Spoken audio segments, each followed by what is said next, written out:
আপোনালোকে কেতিয়াবা মন কৰিছেনে PM শ্ৰী নৰেন্দ্ৰ মোদীৰ কাষত এজন বডিগাৰ্ডে সদায় এটা ব্ৰিফ কেছ লৈ ঘূৰি ফুৰে। এই ব্ৰিফ কেছত আচলতে কি আছে আমি আজি জানি লওঁ আহকচোন। এই ব্ৰিফ কেছত এটা গান থাকে যাক ব্ৰিফ কেছ গান কোৱা যায়। ইয়াৰ ব্যৱহাৰ জানি লওঁ আহক। SPG special protection group, prime মিনিষ্টাৰৰ চাৰিওফালে 5জনীয়া গ্ৰুপ এটা যাব লগা হয় তেখেতৰ সমদলত, আৰু তাৰে এটা অংশ হিচাপে এই ব্ৰিফ কেছ গানধাৰী ছিকিউৰিটিজন।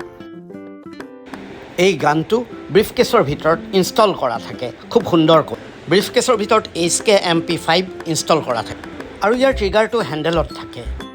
এই গানটো সাৱধানেৰে এই পজিশ্যনত খুব সুন্দৰভাৱে চলোৱা যায়।